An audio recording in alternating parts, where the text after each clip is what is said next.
Hey, I'm Brody Brazil, and welcome to Teal Town After Dark. Hey, everyone. Well, it didn't go quite as planned, but welcome to Teal Town After Dark. March 14th, 2019, the Sharks face the Florida Panthers for the second time this season, and for the second time this season, it doesn't go the Sharks' way. So, welcome into the show. I am your host for this evening, AJ_Strong on the Twitter machine. With me tonight, Al Martinet. How are you today, sir? Very good, very good. How are you doing, AJ? Oh, it would have been nice. Would have been nice to see a clinch, but c'est la vie. Got two more shots at home before they have to go back out on the road. So such is life. C'est la vie. We move on. Now, first off, of course, happy Pie Day, everybody. Hope you had a piece of pie, whether it was pizza pie, cherry pie, apple pie. It doesn't matter. As long as you got a piece, if you know what I mean. So, look, first off, let's talk about the elephant in the room that I'm seeing all over Twitter. There's more than a few people saying, well, what did you expect? This was a trap game. It's a trap game. It's a trap game. How is that the elephant in the room you were talking about? For me, this is the elephant in the room, and I'll tell you why. I have a problem calling this a trap game when you take into account several factors. The Sharks are playing their third and four nights. They're playing their fourth and sixth nights. They had to deal with travel in between those four games. They had to deal with a time change in between those four games. They had to deal with injuries, whether or just missing players. We've all heard. I don't want to get deep into what happened with the Vander Kane. That's not what I'm here for. That's been talked about all through pregame and during the game and everything. So I think I'm just going to let that one be. And for you to say that I jinxed Ryan tonight, that's a terrible thing to say, Rob. But you have the Kane situation. You're missing Erik Karlsson for the seventh straight game. You have Šimić out because of the injury, likely out for the season. So you've got Ryan trying to come in, who hasn't played in 15, 16 games. So there was a lot of things happening. And you're facing a team, granted, Florida, like 9 points out of a playoff spot. You're also talking about a Florida team that hasn't played since last Sunday. The Sharks have played 3 games over the last 4 days. Florida's played 1. Okay. So for those of you who want to call it a trap game, you're entitled to do so. I'm gonna debate you on that when it comes down to the facts. But I mean, Florida has won 6 out of the last 7 at the SAP Center. So I don't know what's going on. Maybe they've caught the Sharks at the wrong time, but. Well, okay. See, I hate doing that one where you go, oh, well, for the last 7 years, Florida's done well. I mean, players change and everything like that. Let's call out the elephant in the room. Florida has themselves a new goalie, Montembeault, I want to say. I know I'm not going to pronounce this correct, but this kid has come out this was his, I believe, third start, fourth game, and he hasn't lost yet. He's 3-0-1. So there's that. You run into a hot, goalie. You've seen it happen before. What I will say about Florida is that at the start of the season, they were one of those teams where if they got off to a strong start at the beginning of the year, they could make a playoff push. And that just didn't happen this time around. They have a lot of talent, a lot of speed talent. They have a lot of weapons. Does it all come together? No, that's the issue. I do think there's a great future there, and maybe they have a franchise goaltender. But again, I think the league figures out its goaltenders pretty fast, which is something Martin Jones is having the victim being played on. Yeah. Well, let's get into this one in the first period. One of the quickest penalties I've ever seen called on the Sharks. 18 seconds in, Logan Couture trips Barkov, and we're off to the races, kids. That's the way it would start. Fortunately, the Sharks would be able to kill off that power play opportunity for Florida. Coming up at 7:22 of the first, Melker Karlsson gets his 100th NHL point off a ridiculously great play. You don't see many guys come in kind of I'm not even sure what was going on. It kind of looked like he got tripped, but also maybe he caught a rut in the eyes. You're not sure, but the dude went down, was able to recover, and then boom, sick shot from the left side or from the right side. From off of with Vlasic and Heed getting the assists on that. I mean, you have to, as much crap as the fourth line always takes, because it seems like that's just their lot in life, whether it's a combination of Melker and Haley and Goodrow, or if you slot in Gambrell there, or Lukas Radil, whoever it is, they're always going to get the short shrift. They're always going to get the, be on the low end of the totem pole when it comes to minutes played. But this is one that, Melker Karlsson getting 10:25 of ice time tonight, you have to tap your stick to that goal. A lot of that's because of Kane. A lot of that's because the Sharks are dealing with a lot of injuries. Simic, torn ACL, MCL, probably out for the next, I don't know, 5 months, 6 months, 7 months. He has the Joe Thornton injury, if I'm correct. So I'm assuming that's a year. Yeah, but you know what? Let's see if they do the same thing. Because if you remember when Jumbo caught that injury when Bodker tripped him, that was really late in the season. In fact, I think it was later in the season than this injury happened. And if you remember correctly, they had like 6th or 7th game into the playoffs, they had Thornton out there taking warm-ups. And I think that was honestly just to dick with the Golden Knights. And I thought that was with the Ducks too, but possibly. Yeah. But it makes me wonder if they'll do the same thing with Shim. I don't think you do that because you want chemistry with all 4 lines into the playoffs. But taking a pregame skate isn't going to screw with your chemistry. It isn't, but I don't think Simic is ever going to be a playoff threat down the line. And he was filling in with Brent Burns a lot, which could be a huge loss. It brings a good opportunity for Ryan, which is why he was called up. Actually, he wasn't really called up. He just got from the skating or from the press box down to the ice rink for once, who's only played, 10 games, maybe 6 games this season. So good to see Ryan. I thought he played decent, but not a whole lot of ice time. I think he was trying to get his feet underneath him. Yeah, I mean, obviously low man, 14:46 tonight, but again, I think that's also the situation too, that after 14:45 of this game into the first, or I'm sorry, not 14:40, 11:45, Jamie McGinn would bury an Ekblad shot that unfortunately was tipped by Meyer. If Meyer doesn't get a piece of that puck on the shot, I don't know that gets by Joner. And of course, it had to come from a former Shark, obviously. But at that point, it was kind of tight, and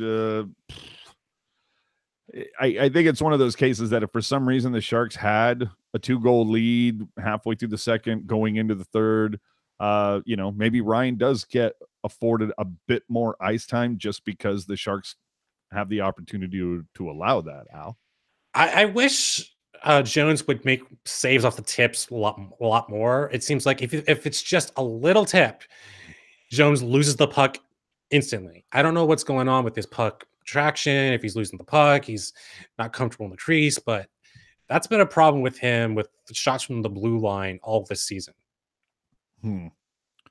Well, yeah, I didn't have much of a problem with the McGinn shot because, again, it was a tip. It was a tip off of his own player, so maybe that's even another reason why he might not have been expecting that.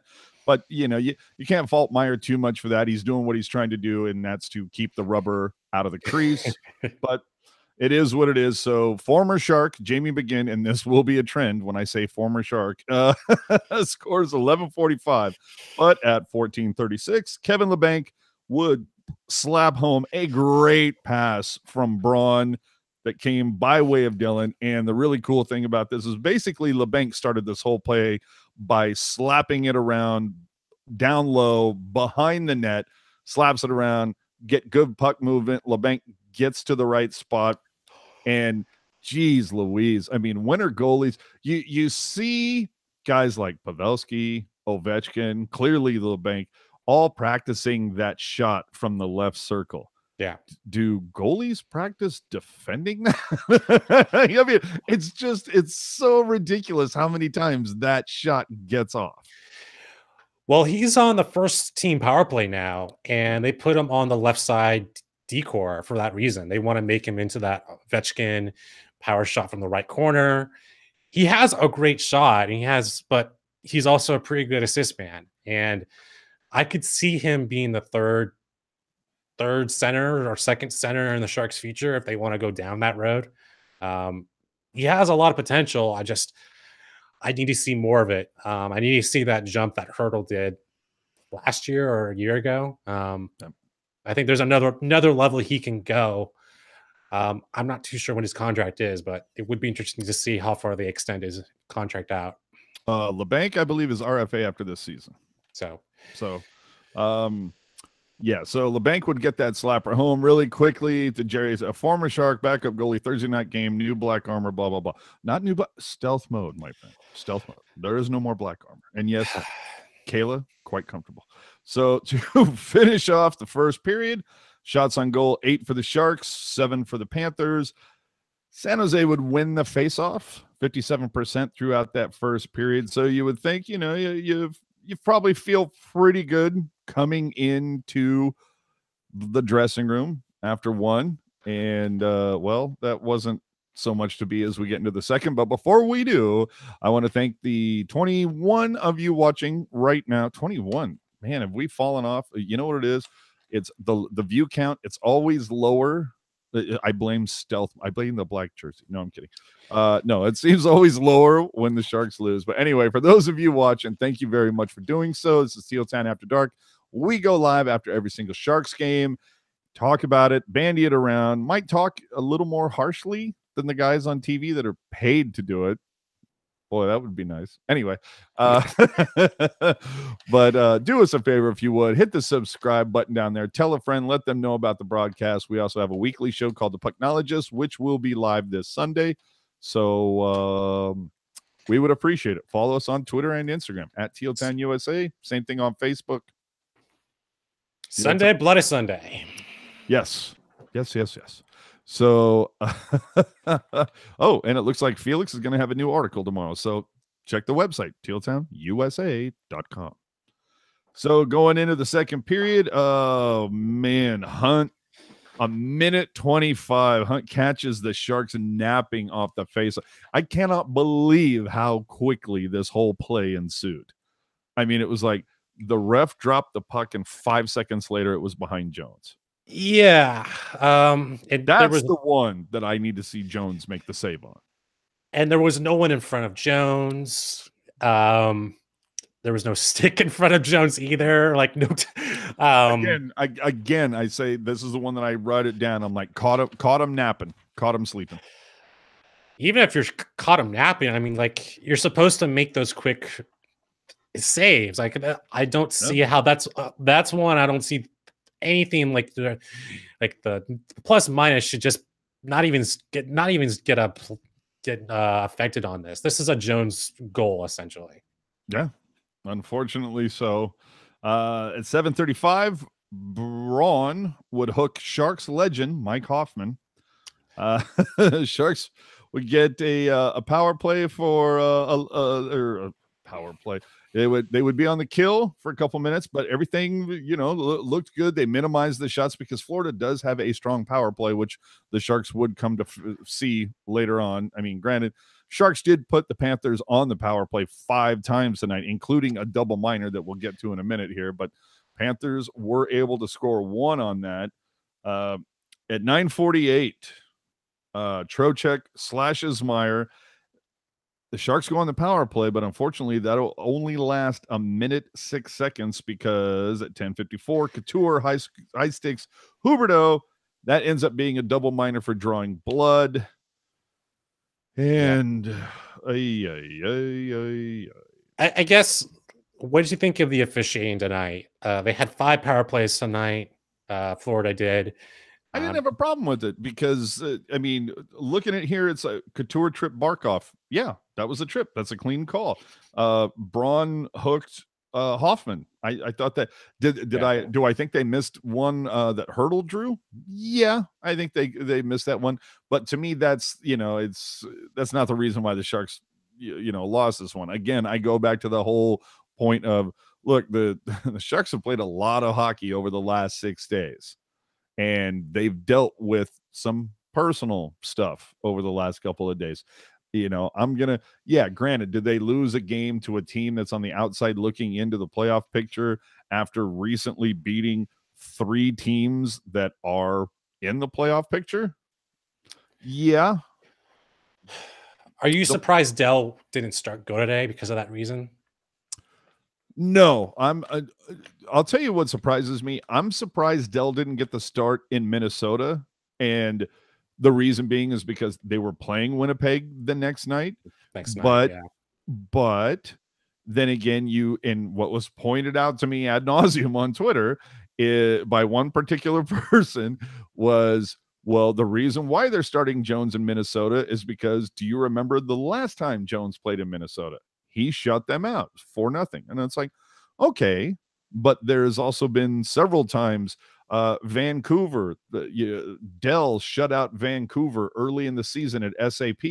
The next time Vancouver came to SAP, Jones got the start. So that kind of blows that theory out of the water to a certain extent. So anyway, no, am I surprised that Dell didn't start tonight? No, I'm not surprised. I mean, he's going to get an opportunity because, remember, the Sharks still have 2 more back-to-backs on, in the final, what are we at? 2, 4, 6, 8, 10, 11. There's only 11 games left in the season, people, and there are 2 back-to-backs in that situation. So Dell, in all likelihood, is going to get a start. I think we can probably pencil him in next Friday versus Anaheim, since the Sharks play LA the night before, and we all know you got to start Jones versus his former team. And then you see, but here's the one that really bakes the noodle. You have Vegas on the 30th and Calgary on the 31st. I think Jones starts against the Ducks. That way you build up some confidence. No, they're going to start Dell against the Ducks because they want to start Jones against LA. It's just the way it's gone every time. Okay, either LA way, calendar, start Jones. Either way, they're still bad teams. They're absolutely. Yeah. Although Anaheim, I will say, is on the come up a little bit. There's no way in hell they're going to make it, but at least they are playing better hockey as of late. But I just go back to that whole thing of, that the Sharks love playing Jones against LA, whether it makes sense or not. That's what they do. So anyway, let's get back into this one. Let's see. What did I say? Trocheck slashes Meyer. That lasted for a minute 6. Couture high stick Huberdeau. That ended up being a double minor. Anyway, the Sharks got out of all of that, but unfortunately, at 18:26, it wouldn't be a Sharks game if LeBanc wasn't serving a hella dudes, too many men penalty. And a mere 22 seconds later, former Sharks legend Mike Hoffman would bomb one past Martin Jones to make this at this point, what, 3-2? 3-2, yeah. Yeah, so there you go. At the end of it, that's the whole thing is Florida scores a minute 25 into this, then they score with a minute 34 left. It's that I mean, it's always a killer when you give one up early in a period and then let one in late in a period. So it also doesn't help the fact that after the second period, shots on goal, 8 for the Sharks, which is what they did in the first period. Florida 15. So you can see that and that's also been a thing this season for me too, is the Sharks, if they have a bad first period, they usually have a really good second period. And if they have a decent first period, they have an abominable second period. And that's what happened tonight. I thought the Sharks played decent in the first couple of minutes in the second period, but after they started taking penalties, the momentum really did shift towards the Panthers. I almost say Calgary, but the Panthers. I think they had a really decent game plan, but the 4 minutes and then having another 2-minute minor, that's almost too much for a team to take on.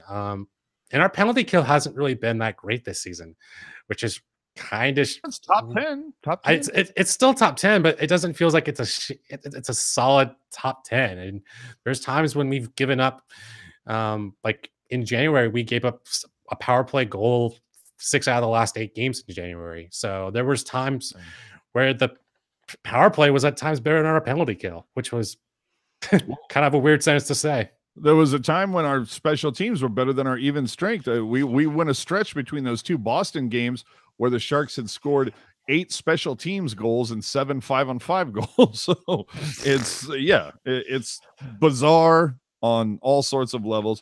The fun fact, though, about the Mike Hoffman bomb at the end of the second, and this is keep hold of this. For those of you who listen to us on a regular basis, you know that we do contests from time to time. If you're interested in getting yourself a Evander Kane Penelope bobblehead or Radim Shimmick Hurdle bobblehead, you might want to jot this one down. See, I'm one of those, you know how the teacher will sometimes give you notes that says this will be on the test at some point? I'm letting you know right now. Mike Hoffman scored his 32nd goal tonight to match a record for most by a first-year player with the Florida franchise. That question is going to be, who was that player? And I'm going to give you a hint, also a former Shark. So there you go. So look for that on an episode of the Pucknologist coming up. So after 2 periods, we head to the third. I'm not even going to try to pronounce this guy's name. What's this guy? Haraluk? Yeah. Sure. I see it and I just automatically think Alexander Korolyuk, but Haraluk. I'm just going to go with that because it looks the same. Anyway, he would interfere with Couture. Nothing would come from it. To hell with this. Let's get the hell out of here. The line blender's in full effect, and everything went to shit in the third.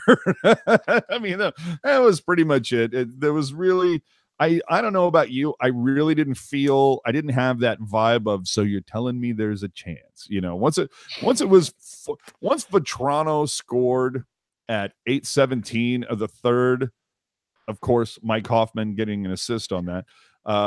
Mike Hoffman, former Sharks legend, had a game for the ages. I mean, a goal and assist, +1, 4 shots on goal, 2 blocks. He had a good. Geez. So, all in. He was also 40% in the circle. Played 18:33, 440 on the power play. So there you go. Algawaks. No, not quite there. But anyway, what kind of caused the Vetrano goal was the Sharks' turnovers in the blue line. Yep. And once this team gets lazy doing that, this is a speed team. And give them a lot of credit. That was a great breakout pass to the right winger, and then to Vetrano, who Jones wasn't really playing him big in net, which is something he doesn't. Here comes the Niemi diatribe. Go ahead. No. But the good Jones we usually see in net takes up, goes after the attacker and is acting big in the net, taking as much as you can. When he's not comfortable, he tends to shy away from a lot of people. And that's what we got today. For the most part, as you said before, as soon as it got to a 2-goal lead, there wasn't really a lot of offensive consistency in front of the net. I don't know if that was from fatigue, just because they are kind of playing 2 guys down and on their bench, and many people are taking on minutes that they don't normally do, like Heed, Ryan, 3 3 guys down on the bench, dude. We're talking Kane, we're talking Carlson, we're talking Shimmick. I'm sorry, I forgot EK65 because he's only been playing like 10 games. So I'm sorry. Okay. I'm sorry if the milkman is more consistent than EK65. Oh, you can, what's your Twitter? Add him now, everybody. So, what are you gonna do? Let's get into the numbers here. Finally, shots on goal almost dead even. 28 for the Sharks, 27 for the Panthers. Face off ended up being 54 for the Sharks, 46% for the Panthers. Again, Panthers went 1 for 5, 20% on the power play. The Sharks, unfortunately, 0 for 3. Hits, again, almost dead even. 13 for the Sharks, 12 for the Panthers. Panthers blocked 18 tonight, Sharks 12. And then giveaways, 12 for the Sharks, 9 for the Panthers. And then we can get down into the nitty-gritty of the numbers. Of course, post-Teal syndrome rears its ugly head again when the Florida, I mean, geez Louise, Florida scores 4 goals tonight. 2 of them come from former Sharks. Now, granted, Jamie McGinn played a few games wearing a teal jersey. Mike Hoffman, not so much, but I digress.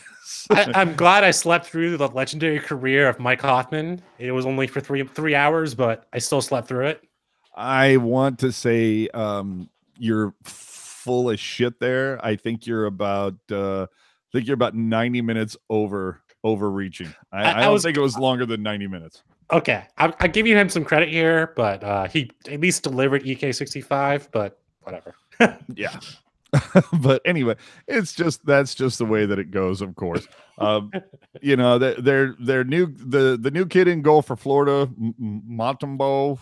Again, probably going to take me about 20 tries to figure out how to pronounce this kid's name correctly. You know, you couldn't have gone with Bobby Lou, you assholes. That's what I'm saying. But this kid continues on again. Fourth game in the NHL, and he just keeps winning 3-0-1 right now. You have to wonder, like, what would have happened with Florida if they'd found this kid 6 weeks ago? Who knows? As for the Sharks, Nyquist 100% in the circle, Pavelski 75, Thornton 60, Goodrow 71. You know who you can kind of point at tonight? Couture 33, Hurdle 39. Those are 2 of the guys that you really look for in a situation or in a game like this, along with Pavelski.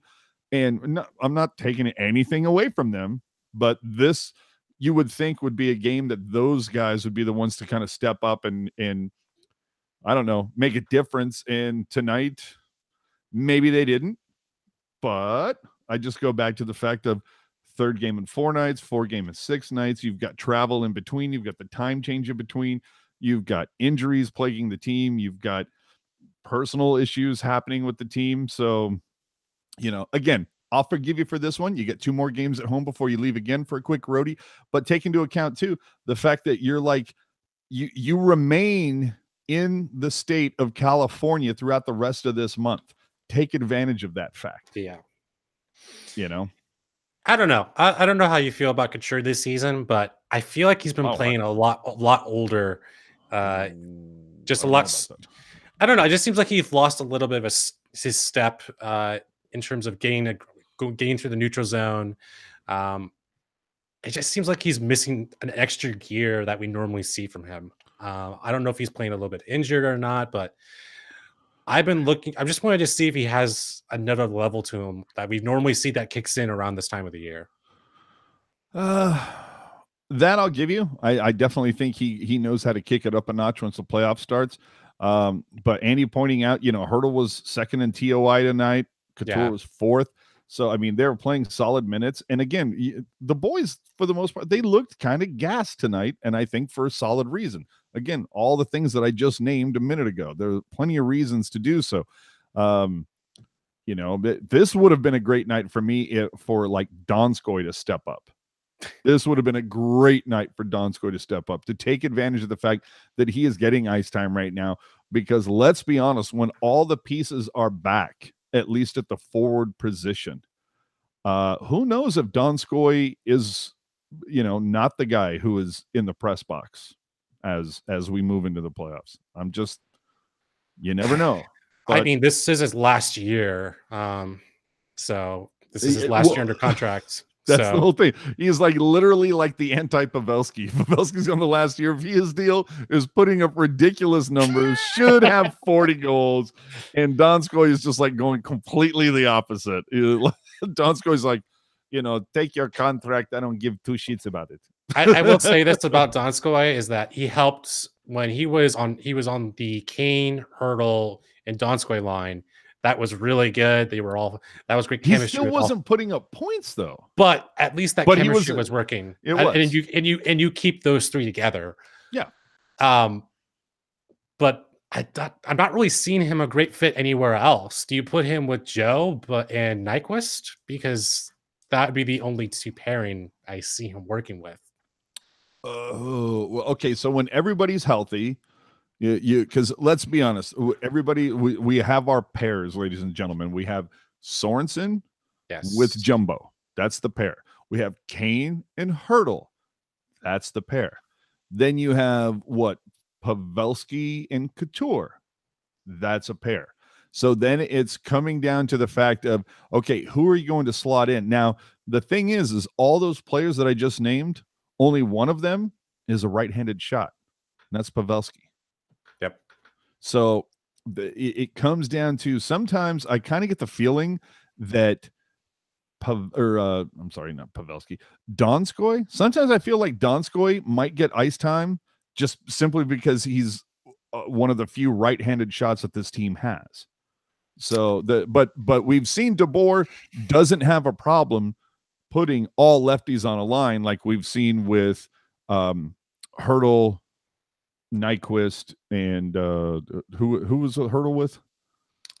Kane's out. I think it was LeBanc. LeBanc, yeah. Yeah. Well, no, LeBanc's a righty. But I know at one point, like I said, I go back to the thing when everybody's healthy. There was a lot of talk about putting Kane, Hurdle, and Nyquist together. Now, they're all lefties. So make of that what you will. And then name that when I said Couture and Pavelski, the other line that we've had is Couture, Pavelski, and Meyer. I can't believe I didn't say Meyer. And remember, early on, the line was, it was like Couture, Hurdle, and Meyer. And then it was, so there's definitely been some movement here and there, but I think when everybody's healthy, I don't know. To me, I like Hurdle, Kane, and LeBanc. I like Couture, Pavelski, and Meyer. I like Thornton, Sorensen, and Nyquist, but I don't mind the idea of putting Donskoy with Thornton just because Thornton has proven he can spark somebody. I mean, if you can make Nils Ekman look decent, if you can get Chichu 56 friggin' goals, I mean, if you can do those things, then maybe you can help Donskoy. But if you can't, then that's what I'm saying is, even if you go Hurdle, Kane, Nyquist, if you go, I don't know, Couture, Meyer, Pavelski, Thornton, Sorensen, Donskoy, I mean, there's just, again, it goes back to the thing of like, there's 30 NHL or coaches that want this problem, because we still haven't spoken about Haley. We haven't spoken about Gambrell. There are other pieces that be factored in here. Haley only got 6 minutes tonight. Haley played tonight? Yeah. He was active. I gotta be honest. I did not hear his name once tonight. I didn't notice him once tonight. But I would say my favorite combination is probably Couture, Pavelski, Meyer. But when that line's been together, the third and fourth lines have definitely been weakened. And PDB definitely. But how? Because there just hasn't been a punch on the third and fourth lines. There's just been a drop off. And I would disagree with you. Fourth line, sure, but they're not there to be a scoring threat. But the third line, no. When Thornton and Sorensen are playing well, I mean, they got a key goal against Winnipeg the other night. Huge goal. That pass from Thornton behind the net to Sorensen, dude, that was huge. I'm talking more early in the season when that line pairing was on the top. That's what I'm more referring to. Oh, okay. Yeah. Because when PDB wants to have depth scoring all four lines in the playoffs. At least I believe he does. Oh, who wouldn't? I mean, if this was early 90s NHL, you have one enforcer line well, yeah. Now you're talking about going back to the Scott Thornton, Sundstrom days. But that's Haley's role. I'm not really expecting him to score the game-winning goal No. I get what you're saying, but I understand what Haley is brought here for. It's to keep the more physical teams honest. If you're going to play somebody like LA or other teams that are known for taking liberties, maybe you throw Haley out there, and if he's only going to play 6 or 7 minutes. Yeah, but does it help keep the other team from taking liberties? Well, if it does, then maybe that's worth it. But I do also believe that you have that converse opinion where if Haley is only playing 5 or 6 minutes, the hell is he doing here? You know what I mean? Because you're playing other guys more minutes than maybe they should be playing because Haley's only out there for 5 minutes, and you don't want to burn these other guys out. Could Hurdle with 21 minutes. That's a lot. Even in this time of the year. Nyquist with only 14 minutes. That's kind of interesting. Time on ice must be always. I mean, yeah. You know what? I will. Yeah, I'll give that to you as well. I'm a little surprised by Nyquist not even hitting 15 tonight. Donskoy at 11 doesn't surprise me. Melker at 10:25, not surprised. Again, I go back to the idea of that for the most part of this game, the Sharks were either tied or down a goal. So yeah, the first 7 minutes were scoreless. 7:20 in, Sharks have the lead. That lead lasts for just over 4 minutes. Then we're tied. Then 3 minutes later, whatever it was, LeBanc scores. Boom. We have the lead. Then that lasts throughout the rest of the period. Florida ties it a minute and a half into the second, and then that's where it was. It was either tied or the Sharks were down the rest of the game. So, again, we go back to that whole idea of how many times have we seen it where the Sharks are up 4-1, 5-2 at the beginning of the third or whatever, and Carlson and Haley and Goodrow and those guys, all of a sudden their ice time is increasing exponentially. Of course it's going to. That's what you would, any coach worth the damn is going to take advantage of those situations. Give those guys, the lower guys, extra ice time and rest your top players. That's just smart coaching. Well, that's something we haven't said before. Oh, hey now. I mean, and PDB. I mean, I got it right here in all caps. Line blender. Line blender went into effect beginning of the third, probably towards the end of the second, and you would expect it to in a game like tonight. But again, it's I'm not going. Look, Minnesota lost tonight to Dallas. It was a perfect time to try to just clinch it, but. Again, I'm not worried. Now, granted, Calgary has a game. The Sharks are only up by a point. Calgary has a game in hand now. Play the Rangers tomorrow. But if I remember correctly, I don't have it in front of me. Correct me if I'm wrong, chat. I think the next 2 games for Calgary are part of a back-to-back situation. I'm not sure. I can check that. All right, but either way, Calgary, if you look at strength of schedule between the Flames and the Sharks, it's almost dead even. And the really cool thing is that the Sharks have played a couple of those upper level teams. Winnipeg, St. Louis fighting for a playoff spot. So a couple of the games that you kind of looked at for the Sharks and went, ooh, that's going to be a tough. And for me, one was Winnipeg, obviously, and the Sharks took care of biz. So, granted, if you're going to drop one to a team at this point of the year, drop it to a Florida. Don't don't give Winnipeg more. Don't give Calgary more. Don't, people that you're fighting with, Florida, a team that's 9 points out. Yeah, okay. If you give them a 2 points because you're playing 3 and 4, 4 and 6, I'm fine with that. Yeah. So tomorrow the Flames play New York, and then on the 16th they play Winnipeg. So it is back-to-back, yes? Back-to-back. And that is their last back-to-back entering the season. Are both of those games at Calgary? Are those away? What's up? New York is at home. Winnipeg is away. Oh, okay. So that Winnipeg game could be really significant in a big way. Okay, I'm gonna be watching that. Well, wait a minute. Hold on. The Sharks play on Saturday as well versus Nashville. When's that Calgary game in Winnipeg? I will say this about looking at the Flames schedule. Their last 3 games are LA Kings, Anaheim Ducks, and the Edmonton Oilers. Oh, so wow. The Sharks need to kind of win out. Well, it you know what it does is it makes that game at the end of the season so much more, or end of the month, so much more significant on the 31st, where Calgary comes to San Jose. That's going to be humongo. For the love of God, don't make me root for the Kings. Yeah, right. But okay, so they're hosting the Rangers, but then they have to go to Winnipeg. That, to a certain extent, kind of plays into the Sharks' hands. I mean, yeah, okay, the Rangers, last time I looked, are kind of, just a scotch outside looking in. And then they're only 12 points out of a wild card spot. Yeah, and then our last 3 for comparison: Vancouver away, Edmonton away, at home, Fan Appreciation Day, Colorado.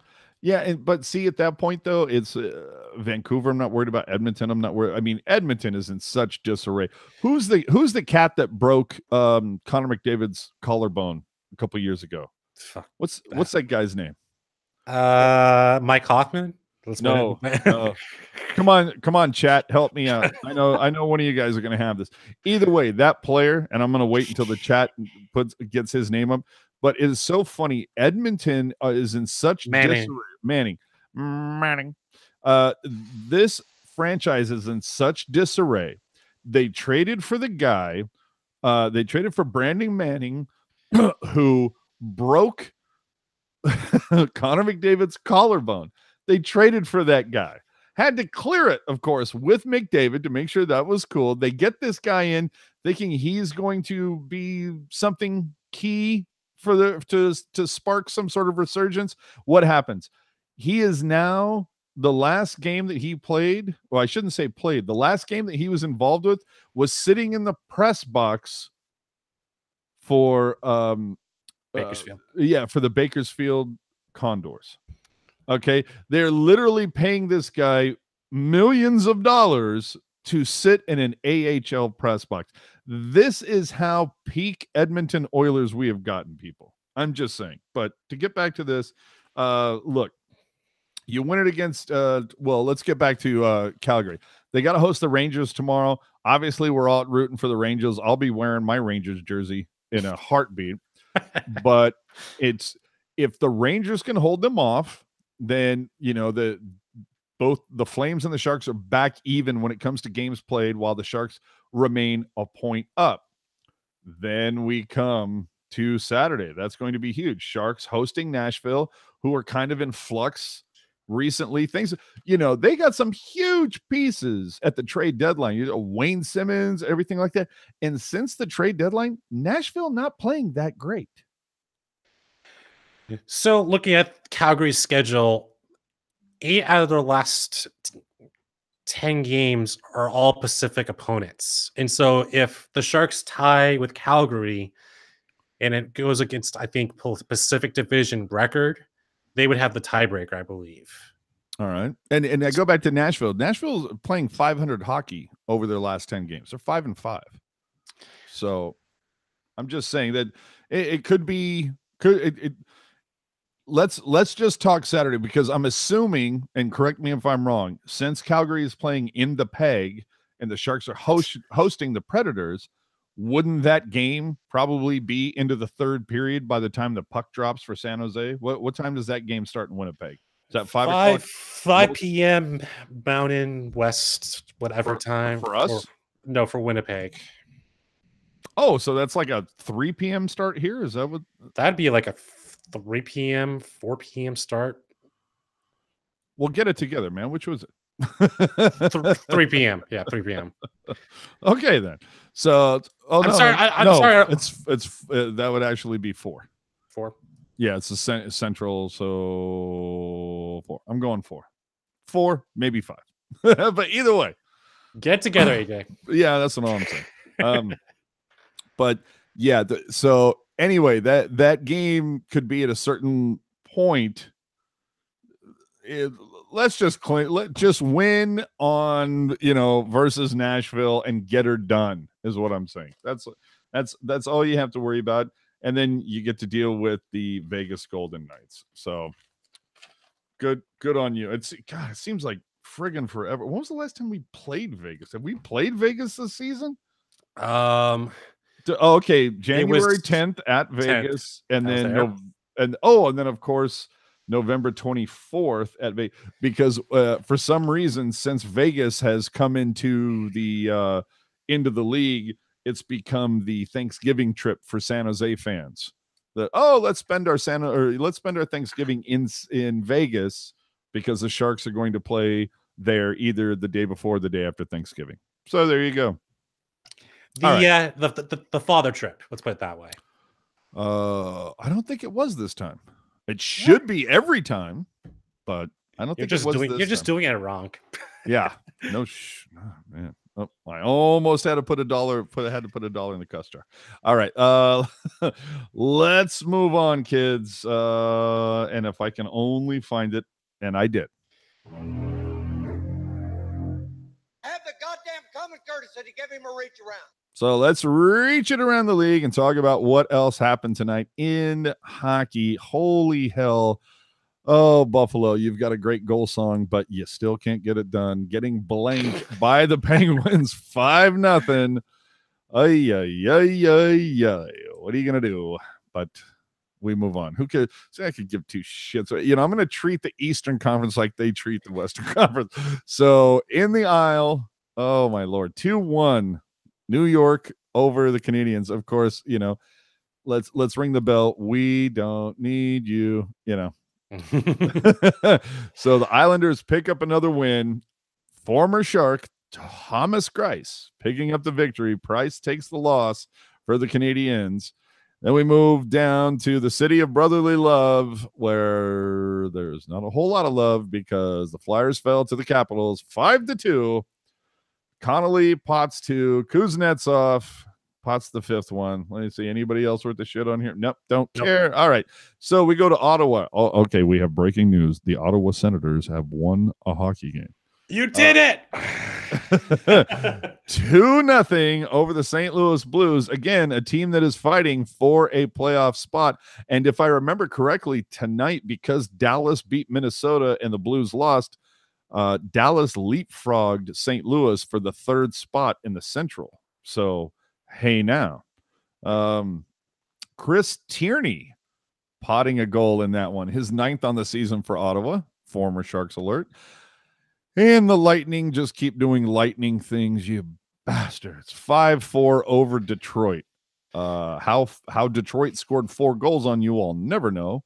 But Stamkos, Point, Kucherov gets 2. Johnson make up all of the goals for the Lightning. Then make sure you save some goals for the playoffs. Yeah. Or not. No. As I just mentioned, the Stars were victorious over the Wild, which opened the door tonight for the Sharks to clinch. Unfortunately, that didn't happen. The Bishop was not beaten in Dallas, but Dubnyk was. Dubnyk was, hey, John, $5 for a Rangers win tomorrow. Fingers crossed. Absolutely. We appreciate that. Thank you very much. Connor Hellebuck, 4-3 victory over the Bruins. That's huge, especially when you look at the fact, like we said, the Jets are going to face Calgary in a couple days. And the Bruins, that's, for me, I don't know about you, the Bruins are like the one team that I'm kind of looking at as like the ones that have the shot of knocking Tampa Bay off their pedestal. I'm just saying. That's what I'm looking at. They're a more complete team, but their big question is still goaltending. But I really do like all 3 lines. Their decor is solid.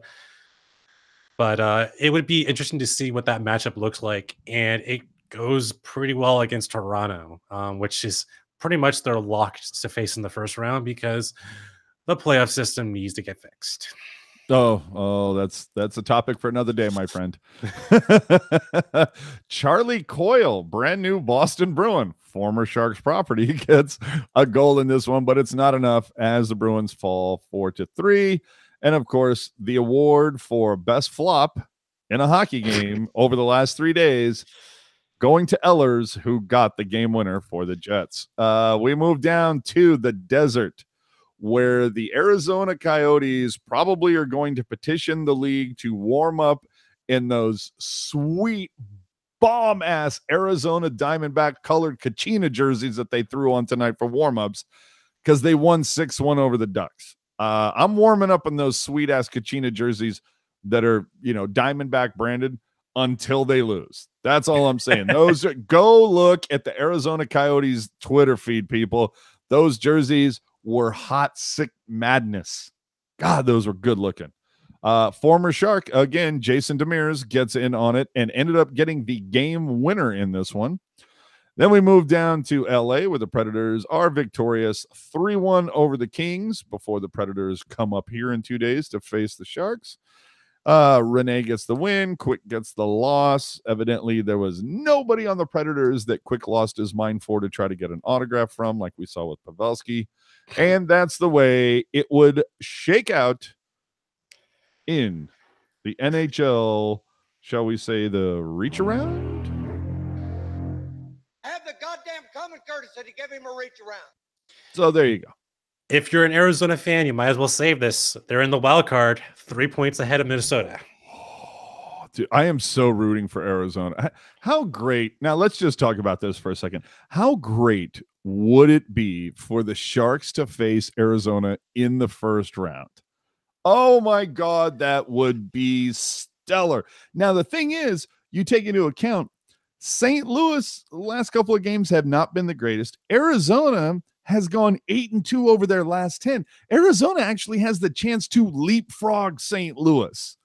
This could be amazing. Could you see that? I don't know.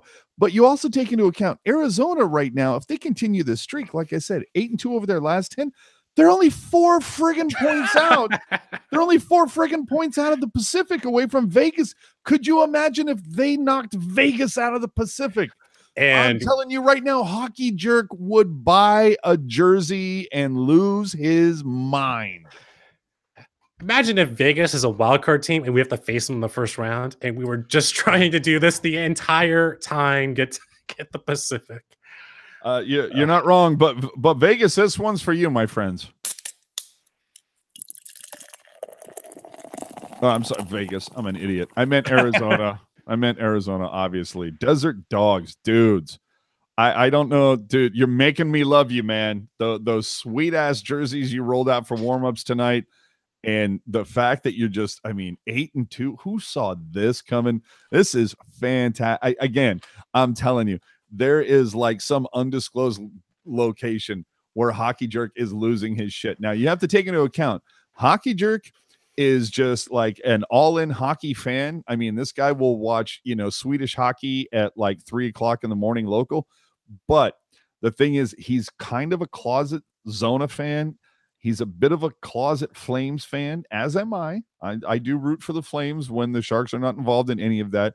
But the thing that drives everyone crazy about Jerk is that we all know he's a closet Pens fan. Yes. So that's the problem that everybody has an issue with. But either way, you know what? I'm rooting for you, dogs. And the reason being, how great would it be? San Jose wins the division. They face Arizona in the first round. And, a lot of people say, well, the benefit of finishing second or third is that you're pretty much guaranteed to stay in your time zone because you're playing somebody else that plays in the, like you'd be playing Calgary, you'd be playing Vegas, or let's Vancouver, LA, and whatever. You stay close. The travel is not bad. If we play Arizona, the travel is fantastic. You get a shit ton of Desert Dog references from Brody and Randy and Jamie. Stock up on your beer, people. Get your growlers out, is what I'm saying. So it looks like it's mostly a 4-team race for the wild card. You have St. Louis, Arizona, Minnesota, and then Chicago. I'm not really counting on Colorado to make much of a leap. They have I'm not counting on Chicago to make any sort of a leap. They still have plenty of depth. If they wanted to make a run, just like Phoenix did, get on a streak, they could possibly do that. But Chicago's won their last 4. Let's see what their next 4 is. If they go 500, they're probably out. But we're not really counting on Colorado at this point. I mean, they're weakened at depth in the forward line. Their goaltender situation is pretty weak. Frankly, I think it's mostly just playing for draft position at this moment. I think they're a team to lose for Hughes. Is that where we're at now? I mean, they already got Ottawa's pick, so it doesn't really matter. That's true. But it's really down to those 4 teams. I don't see anyone really being a threat. Vancouver's out of it also. So it would just be so glorious to get Arizona, because number one, that means you won your division. And number 2, just the Desert Dog references alone, all the and what's funny is you sit there and you go, so much history. There's really not that much history between the Sharks and the Coyotes. I think they've faced each other twice in the playoffs, and I think both of them was in the first round, and both times swept them. I don't know. I don't believe the Sharks ever swept them. I think though that they placed them twice, and it was 4-1. Yeah, I think it was. I don't think a playoff series between the Sharks and the Coyotes ever went longer than 5 games. I think the only history with the Sharks and Coyotes is Shane Doan going to get a trade to the Sharks every damn year? Well, no, I remember that. If you go back enough, and this was glorious, and I'm trying to remember. This had to have been a playoff thing. And I'm trying to remember how the hell it started, but it was hysterical. There was something going on. This had to have been, I guess, I don't know, 2004, 2005, somewhere in that neighborhood.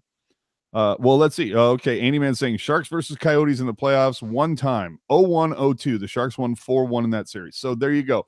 Again, like I said, it was only a 5-game series. And so only time was 2002. Now, take into account, if I remember correctly, and if I get it wrong, Puck Guy's going to correct me, but if memory serves, there was this whole thing about the whiteout in Arizona, and they were chanting. Their chant was "Richie's ugly." That was their chant, and somebody, I can't remember who, and I don't remember where it started, because this was pre-Facebook, pre-Twitter, pre-all of that. This might have been on the feeder message board. I don't know if that's where it got its start, but somebody came up with cutouts of, it was just a black and white cutout of Richie's face. Yes. And it's one of the funniest, and like you would take it, you would cut it out, you would glue it like on a popsicle stick and hold it up. And it was one of the funniest things ever. And the next time, after they did that whole Richie's ugly thing, somebody took it upon themselves to print out a ton of these things and hand them out to people that were coming into the tank. And there was so many people holding these popsicle sticks and they were all about face size, but it was just this. I mean, have you found it by any chance? I remember holding that sign up, so I remember vividly doing that. I also remember going to the Ricci game where he scored that hat trick, and everyone threw all the threw the hats on the ice. A lot of amazing, great moments. But I don't think I have mine anymore. Sadly to say. Okay. I mean, I'm looking here on. Oh, geez, it's so close. Okay, so I'll give you this. I'll give you this because unfortunately it's the best I can do. Or maybe it isn't. Hold on. Do you want to screen share it? Well, that's what I'm looking at trying to do, but I'm trying to get it full screen. But what are you going to do? But 01-02 was when Gretzky owned a percentage of the team. Oh yeah. Oh yeah. Sure. Oh yeah. He was a great. Oh yeah, sure. He was a great head coach. Yeah. So anyway, now imagine this like in grayscale. This was essentially, and everybody holding one of these. All right, on a popsicle stick, and they had the white out, the Sharks had the reach out. And again, I wish I still had the actual outline, the actual grayscale or black and white version of that, but it was real and it was spectacular. I will find it. I will have to tweet it out later, but it was fantastic. See, that's what happens when you adopt the personalities of the players and promote the league that way. Well, it's not only that, which I completely agree with you, but it's also that idea of the fans found something to hate about the other team. You know what I mean? And I just remember the days of Fleury, Theo Fleury, Chris Pronger, Eddie Belfour. There were certain people that you just over the course of a series, you're like, oh my God, I hate that guy. And I don't know that the Sharks have had a villain like that in a while. And even with that series between Phoenix and San Jose, there really wasn't like for some reason they hated Ricci. I can't remember what the reason was. I don't know what sparked their ire, but either way, there was something, the whole whiteout and the whole Ricci's ugly thing, that was their chant. It gave the Shark fans something to latch onto and go, okay, this is the hill we're dying on. We're all behind Ricci. So, F you, Arizona. We're making these signs just to piss you off and blah, blah, blah. Maybe I'm merging playoff series together, but I remember that moment coming against Colorado, but I guess it was against Phoenix. Oh, no, it totally was. No, the last time we played Colorado, the Sharks fans hated Teemu Solani, but that's because he was on our team and missed. I digress. To your point, though, I just want to add on. I grew up remembering hating Pronger, and then as soon as he retired, there was you always think, oh, someone else is going to fill that void, just like every other league. There hasn't been that person since the lockout, and I'm talking 06 lockout. Yeah, there really hasn't. I mean, you can kind of point at Corey Perry or Dustin Brown. You can Brown, yeah. But there's a couple guys, but those, and I don't know if it has to do with the attrition of the fan base. That I honestly, I don't know what it is. There just hasn't been that guy. You know what I mean? That just pisses you. I've seen more vitriol thrown towards Brian Campbell than I've seen towards Dustin Brown and Corey Perry. Or I've seen more for Jonathan Quick, but I mean, yeah. But Quick was like, I'm going to intentionally knock off the damn net, and then well, and again, that's well, there's a couple of guys that have pulled that jersey, that happen to wear a Boston jersey, but the fact that Sharks fans, whenever LA is at SAP, that Sharks fans aren't just out of the gate already saying Jonathan. Like, I don't know how that doesn't happen, and I don't know again if it's because the harder core Sharks fans have kind of dribbled off, and the new Sharks fans that have replaced them don't understand those traditions or something. But it's that part, I will say, has been kind of disappointing to see as life has moved on at the Tank. But it's there's that the Batman movie, the original one with Jack Nicholson and what was that cat's name? The original I know you're talking about Michael Keaton. There's a line in that where Nicholson says, "This town needs an enema." And sometimes I feel like that with the Shark Tank. When I hear those whoosh bags come out and I see people that don't recognize the tradition or the fact that the Sharks do have some villains that for some reason you don't rain down just holy hell on them vocally, that's when I sit there and go, oh, this fan base needs an enema. We need to clean out some of the the people that show up because, oh, well, this is the place to be seen and this is what we're going to do tonight and blah, blah, blah. No. Give me the hardcore fans that are like ride or die. I mean, it's happening all across the Bay Area. The Golden State Warriors, fans are getting priced out. I know Klay Thompson was talking about just 2 days ago or 3 days ago about, the attendance not really having that spark like it used to. Because boo effing who, cry into your 3 trophies in 4 years. I'm the only reason I'm bringing this up is because everyone who sits at the lower bowl isn't really. They're still fans, but they're not like bleeding Golden State Warriors fans. They're all moving. They're all living in, people who grew. I went to Golden State Warriors, the old school Oracle before Steph and Clay got there, and that place was packed. And I feel like the same thing is kind of happening with the SAP Center. Prices are going up like 30% every year. And you keep on asking yourself, why is it going up? But doesn't really feel like it's, No, I'm with you. I'm with you. Yeah.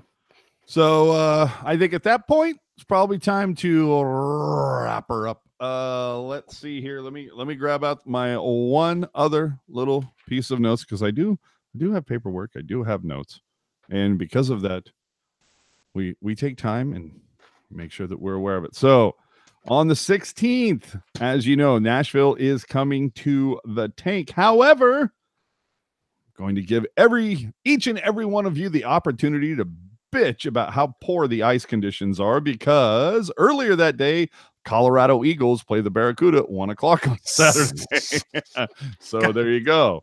And it is another, to follow up last weekend, it's yet again back-to-back I guess this is like the new version of home and home, where it's like, no, we're going to play 2 games at home. But the Colorado Eagles are here for the weekend. 1:15 on Saturday, 3:00 on Sunday. So get yourself some Barracuda tickets up in here, and it is Hockey Day in the Bay this Saturday with, doubleheader at the Tank. So go check them out. Lord knows the Barracuda could need your help. I don't know what has been going on with that team lately. They started out so gangbusters, and everything has just kind of gone to hell in the handbag lately. And the Condors winning 180 games in a row certainly hasn't helped. But anyway, I digress. We will see you all after the Nashville game on Saturday. Again, we thank you so much for joining us. We do this after every single Sharks game, post-game on YouTube, because let's be honest, local media is not going to do it. So that's why we do. Do us a favor. Hit the subscribe button if you would. Follow us on our social media channels, Facebook, Twitter, Instagram, but of course, the big one, YouTube. If you hit subscribe, hit the notification bell, that alerts you every time we go live, because we do go live sometimes when a game is not involved. It does happen, people. We also do some giveaways here and there. You can ask 4 Paws Up in the hockey chat, who just got her towel this week because she won a contest. So we got another contest coming up. So with that, Al, where can the people find you on the social media channel? You can find me on Twitter, Al Martinet, if you're to talk hockey, if you're to talk sports. Great game. Effort-wise, but bad result. But hopefully a better result on Saturday. Currently, right now, the Sharks have a 60% chance to win the division. I don't think it's that high. But, it's going to be an interesting stretch, to say the least, with only 12 games remaining. So, free to talk hockey, free to talk sports on Twitter at Al Martinet. I don't know that I agree with you. I think their percentage should be. I mean, I understand that they're worked all the numbers and everything like that. This is from Money Puck. So okay, but I mean, the Nashville game again. I go back to the idea of Nashville has not been playing good hockey since the trade deadline. Vegas, on the other hand, been playing good hockey. LA, well, we know LA's in the dumper. Anaheim on the uptick. Detroit and Chicago, those are both teams. And see, that's the whole thing is. Teams like Detroit and Chicago can be a little scary because they literally have nothing to play for. Detroit more than Chicago, but those teams that have nothing to play for can be a little nerve-wracking, because you don't know if it's the case of, well, they don't have nothing, they don't have anything to play for, so they're going to bring up 4 or 5 guys from their minor league system and give them a little bit of time. Or if there's other guys that are just like, I'm making a statement because this is the end of my, I'm on a contract year. So a lot of things is going to happen. I'll just end on this point. The Flames play the Kings twice, the Ducks twice, Vancouver twice, and those teams are probably going to be out of the playoffs. You make a good point. So I'm just it's a 50-50 shot from that between the Flames and the Sharks at this point. The Sharks play Vegas twice and Calgary once between now and the end of March. If the Sharks win all 3 of those games, I say they take the division. I think the Flames need to lose a couple. Yeah. Well, I don't know. We'll see. I think those are the 3 key games. Win the 2 versus Vegas, win that one against Calgary. Because literally, those are the 3 that you're facing, or those are the 2 teams that you're facing. You're battling it out, win the top 3, win those games, and I think the rest of it takes care of itself. So anyway, I am AJ_strong on the Twitter, on the Instagram, occasionally doing some grams for Teal Town USA and all of that type of stuff. So final thoughts. Hey, again, please check yourself before you wreck yourself if you're going to call tonight a trap game. Okay, do not call this a trap game. And if you're late to the party, go back and look when we started this show and listen to what I said then, because I brought receipts. CVS was jealous. They were holding my beer.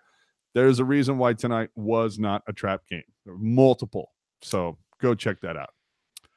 Again, we will join you following Sharks Nashville on Saturday night. Might even be able to sneak in a bit of Kevin Lacey, bringing you a little bit of post Barracuda after the game versus the Condors on set. No, did I say Condors? I'm sorry. Colorado Eagles. I saw the CO and automatically go to that. But we'll try to get Lacey in to do a little bit of Barracuda. And there you go. Thanks for joining us. And we will see you after Nashville. So keep it real. Keep it teal. Keep it real, Teal.